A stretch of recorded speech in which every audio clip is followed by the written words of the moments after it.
ఈ9 news కి స్వాగతం. నా పేరు కళ్యాణి. అల్లూరి సీతారామరాజు ఒక వ్యక్తి కాదు, ఓ మహాశక్తి. అల్లూరి సీతారామరాజు 1894 జూలై 4, 1927 మే 7 భారత స్వతంత్ర చరిత్రలో ఓ మహాజ్వాలా శక్తి. ఇతడు జరిపిన సాయుధ పోరాటం స్వతంత్ర ఉద్యమంలో ఓ ప్రత్యేకత. అల్లూరి సీతారామరాజు 1894 నుంచి 1924 ఆంధ్రప్రదేశ్లోని విశాఖపట్నం మన్యం ప్రాంతంలో బ్రిటిష్ పాలనకు వ్యతిరేకంగా సాయుధ పోరాటం చేసిన గొప్ప విప్లవకారుడు. గిరిజనులను ఏకం చేసి తిరుగుబాటుకు నాయకత్వం వహించి యుద్ధంలో బ్రిటిష్ దళాలను పెల్లంగించారు. మన్యం వీరుడిగా ప్రసిద్ధి చెందిన ఈ మహనీయుడు అల్లూరి సీతారామరాజు.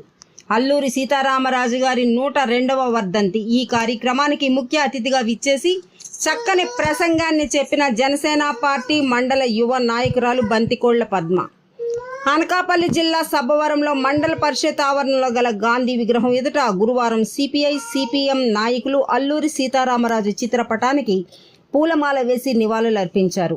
ఈ సందర్భంగా జనసేన మండల యువ నాయకురాలు బంతికోళ్ల పద్మ మాట్లాడుతూ, అల్లూరి సీతారామరాజు గారు మన్యంలో గిరిజనులకు చేసిన సేవలు అమోఘమని, అటువంటి వీరుడు మన విశాఖపట్నం జిల్లాలో జన్మించడం మనకెంతో చెప్పుకోదగ్గ పుణ్యమని పద్మ గారు అన్నారు. అనంతరం నాయకులు మాట్లాడుతూ అనేకమైన విషయాలు సీతారామరాజు గారిని చర్చించి అందరినీ మంత్రముగ్ధుల్ని చేశారు. ఈ కార్యక్రమంలో జిల్లా కార్యవర్గ సభ్యులు గనిశెట్టి సత్యనారాయణ, సిపిఎం జిల్లా సెక్రటరీ జి కోటీశ్వరరావు, పి కోటి, గౌరీష్, శోభన్ బాబు, కృష్ణ, శంకర్ తాతబాబు, పలువురు నాయకులు పాల్గొని ఈ చక్కని కార్యక్రమాన్ని విజయవంతం చేశారు.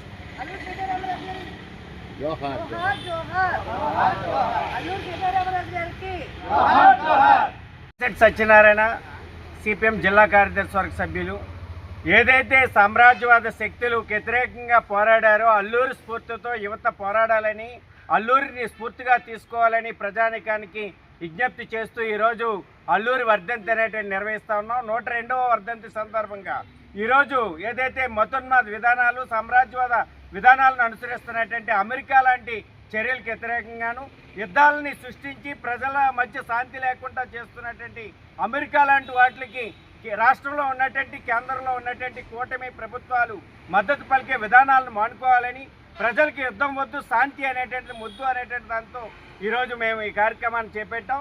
అల్లూరి స్ఫూర్తితో ఏదైతే ప్రజా సమస్యలు ఉన్నాయో, ప్రజలను పట్టి పీడిస్తున్నటువంటి సమస్యల మీద పెద్ద ఎత్తున భవిష్యత్తులో అల్లూరి స్ఫూర్తితో పోరాడబోతా ఉంది అంది సిపిఎం. ఈ సందర్భంగా కేంద్ర రాష్ట్ర ప్రభుత్వాలకు హెచ్చరిక చేస్తూ ఈ కార్యక్రమాన్ని అనేటువంటిది నిర్వహిస్తూ ఉన్నాం. విప్లవ జ్యోతి అల్లూరి సీతారామరాజు 102వ వర్ధంతి ఈరోజు ఇక్కడ జరుపుకుంటూ ఉన్నాం సబ్బవరం మండలంలో. అల్లూరి సీతారామరాజు నడయాడిన నేల ఇదంతా. మన 14వ మండలంలోనే పుట్టాడు.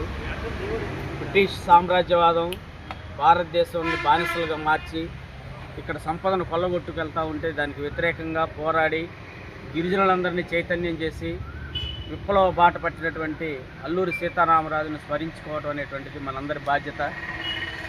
బ్రిటిష్ వాళ్ళు మన భారతదేశంలో సుదీర్ఘ కాలం పాటు ఇక్కడ మన భారతదేశాన్ని పరిపాలించారు.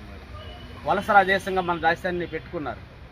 బానిస సంఖ్యలని తగ్గొట్టడానికి అల్లూరి సీతారామరాజు మొత్తం స్వతంత్ర పోరాట స్ఫూర్తితో అతి చిన్న వయసులో ఆయన్ని కాల్చి చంపినటువంటి పరిస్థితి ఉంది. మన కేడీపేట, కృష్ణదేవపేట దగ్గర ఆయన సమాధులు కూడా ఉన్నాయి. ఆ రకంగా ఆయన్ని బ్రిటిష్ సామ్రాజ్యవాదులు కాల్చి తమ దేశాన్ని నుంచి ఇక్కడ సంపదను కొల్లగెట్టగలాలని చెప్పి చూస్తున్నటువంటి తరుణంలో అనేక మందికి స్ఫూర్తి కలిగించినటువంటి వ్యక్తి అల్లూరి సీతారామరాజు. ఈరోజు సామ్రాజ్యవాదం అనేటువంటిది చాలా ప్రమాదకరమైనటువంటిది. సామ్రాజ్యవాదం పెరిగే కొద్దీ యుద్ధం పెరుగుతూ ఉంటుంది. సామ్రాజ్యవాదానికి యుద్ధకాంక్ష అనేటువంటిది ఈ భారతదేశంలో ఉన్నటువంటి ప్రజల్ని ఈరోజు కూడా అమెరికన్ సామ్రాజ్యవాదం తమ యుద్ధం యొక్క దీంతో ఇక్కడ మన మీద పెత్తనం చేస్తున్న పరిస్థితి. ప్రపంచంలోనే ఈరోజు అమెరికా పోలీసులాగా వ్యవహరిస్తూ అన్ని దేశాల కబంధాస్తాలు పెట్టుకుంటూ ఉంది. ఈరోజు ఇరాన్ మీద యుద్ధం చేస్తుంటే మనం చూస్తూ ఉన్నాం. మన భారతదేశంలో